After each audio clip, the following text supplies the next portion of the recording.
Hi everybody, it's Elaine here, the Animal Reiki Lady, coming to you live tonight. It is my last night, at least for this round anyway, it is my last night of spending time with Daisy. I am dog sitting this week for Daisy, and here, just while we're waiting for everybody to join, here's Daisy. Hello sweetheart. She's a little camera shy as soon as I turn the camera on her. Unlike my own dogs, Jack and Lucy, who love to jump in the video as soon as you go live. I think Daisy's looking for a cookie. But while everybody's jumping on, let's just see if I can set this back down again. So thank you everybody for joining me tonight. I have a topic that I want to chit chat about a little bit. It's something that came up for me today. I go onto YouTube a lot. You guys know that I have a new YouTube channel. And I go onto YouTube a lot. And every time I do any kind of a search or any time I bring up YouTube, I always get things about the law of attraction. It comes up again and again and again for the law of attraction. And it's usually about getting money or getting love. So I figure there must be a lot of people out there who are desperate for money and love, that all these law of attraction videos are out there. But it really made me think, especially after reading the latest newsletter from my Animal Reiki teacher, Kathleen Prasad, about what we attract into our lives. And it made me think about, when that law of attraction thing came up, it made me think about how the law of attraction works with our pets. So I decided to do a little series, and this is just going to be the first of a few series on how we can use the law of attraction to improve our connection with our animals. So for those of you who may not know, my name is Elaine. I'm the Animal Reiki Lady, and I help people improve their lives by connecting with their animals and with their pets. And we do that by quieting our mind and opening our heart. And I know a lot of people say, what does that mean, to quiet your mind and to open your heart, and how can it improve my life? So I'm going to share that with you in just a second, at least one of the ways. And I'm going to try in these next couple videos to really give you some insights about how your animal companion can help you improve the quality of your life, and vice versa. It works both ways. So the law of attraction, if you're not familiar with it at all, the law of attraction is about how what we think about, we attract into us, what you put out. Easily, an easy explanation. What we put out is what we get back. You might call this karma. I know that's probably a term that many people are familiar with, but I look at it this way. What I put out, the feeling that I put out from my mind and body, is the feeling that I get back. So I love to focus on peace and love, and I talk about this all the time. So you guys who watch any of these videos, you know that I talk about how I just love feeling that space in my heart when my heart opens, and it helps me connect with the animals in my life, and I really, really enjoy that feeling. The problem is that most of us, and this is myself included sometimes, most of us, we focus on stress and worry. What we put out is stress and worry. We wake up in the morning and we start immediately worrying about the same things that we thought about when we went to sleep last night, and the same things that we thought about in the morning before.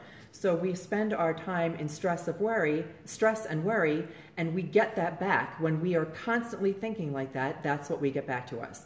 And our bodies and minds are not meant to be spent stressing 24/7. We're not supposed to go to sleep stressed. We're not supposed to wake up stressed. We're not supposed to spend our days in stress. What happens when you do that? We get sick.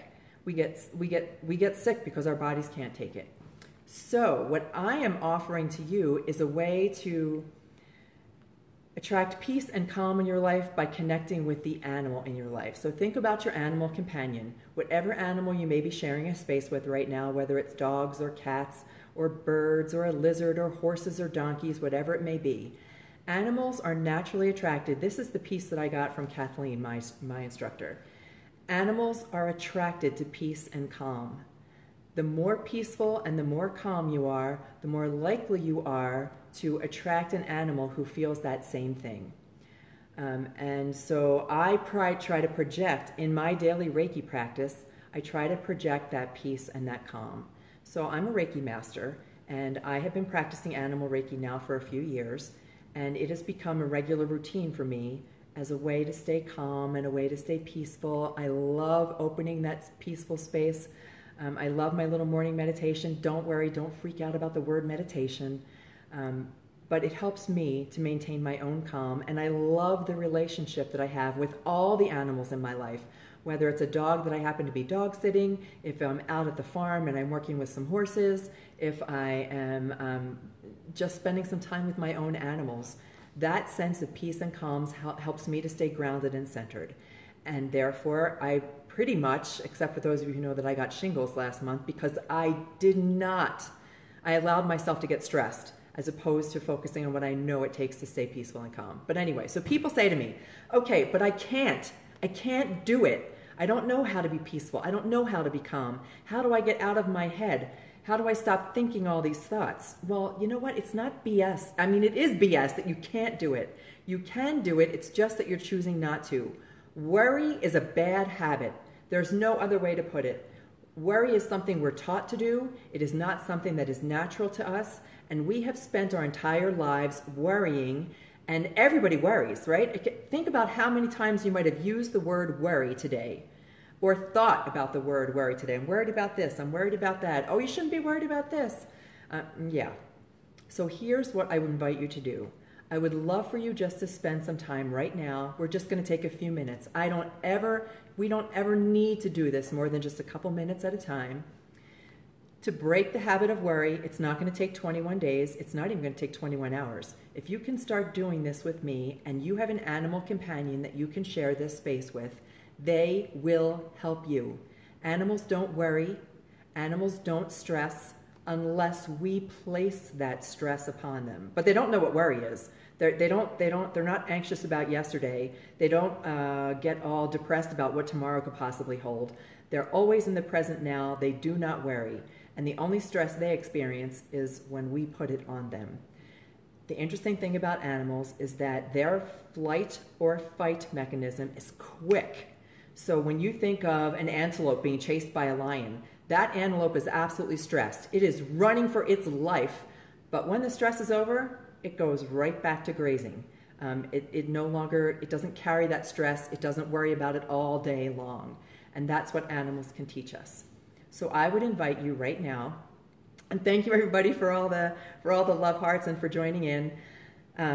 I would invite you right now, if you have a few minutes. If you don't then do this before bed.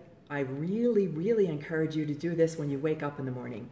That to me is the best time, because the way you start your day is the tone. It sets the tone for the whole rest of the day. So either do this tonight before, this right now with me. Do it tonight before bed, or do it first thing in the morning. All I'm going to ask you to do is to sit quietly and comfortably. You can be laying down if you'd like to. You can sit in a chair if you'd like to. Here, I'm just going to pull out a chair right now for myself. Excuse me. Okay, so it should have been so much easier to sit in that chair. All right, so you don't have to do anything. You don't have to hold your hands in any kind of mudra. You don't have to go into prayer position, although I would invite you to do that if you'd like to. I love to hold my hands over my heart because I love the feeling of my heart.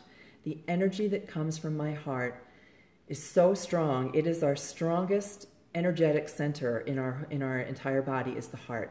And that's why we feel love so much. It's just such a beautiful thing.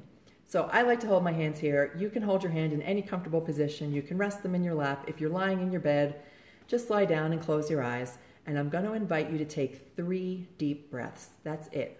3. And when you breathe in, and we'll do this together in a moment, when you breathe in, don't focus on anything except your breathing, and you will be surprised at how quickly your mind will settle.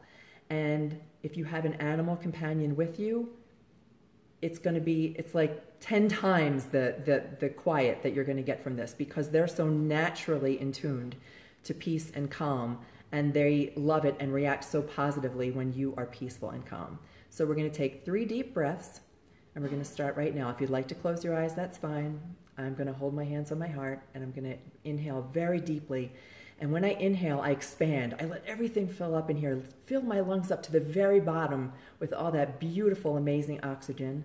And we're going to take a deep breath right now. Ready? And breathe in.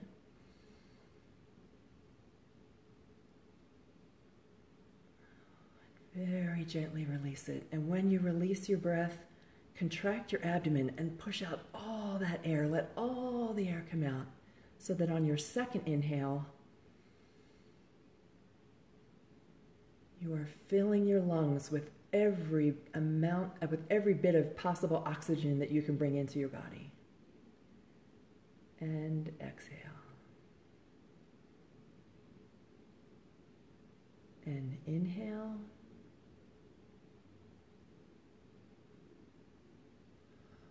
And on the exhale, just feel all the stress and worry drop right from your body.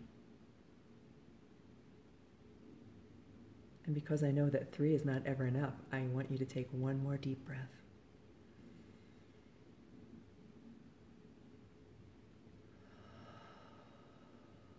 Let it all go. At this minute in time, there is nothing that you need to worry about. And if you'd like to keep going, keep going. It feels so good for me once I get started. And we have Daisy back here, and I hope your animal companion has joined you. We have Daisy back there, all calm and chilled. And just those few deep breaths that we took were enough to release the tension, release the stress. And even if it was just for 1 minute, we didn't worry. Now that's the very first precept in Reiki. Some of you know this, and some of you may be hearing this for the first time. There are precepts or principles of Reiki, and the very first one, and we always say just for today, and if you want, you can say just for now, just for this minute, I do not worry. And then we're going to, as we do more of these, I'll introduce you to some of the other precepts and some of the other principles. You don't need to worry about that right now. See how often the word worry creeps into our language? It's become a part of who we are, and it's time to release that. So that is my little tale today for the law of attraction and your pet. I'm going to try to do one of these a day for the next few days because I've got some really good ideas about how you can use karma, the law of attraction, whatever you want to call it, to increase your connection with your animal and to improve the quality of your life for you and your animal companion. So for now, thank you everybody who has joined me live. I truly appreciate it. I appreciate all your support. I am sending you all, you and your animal companion, all the love of the universe, and I will talk to you again soon. Take care. Bye.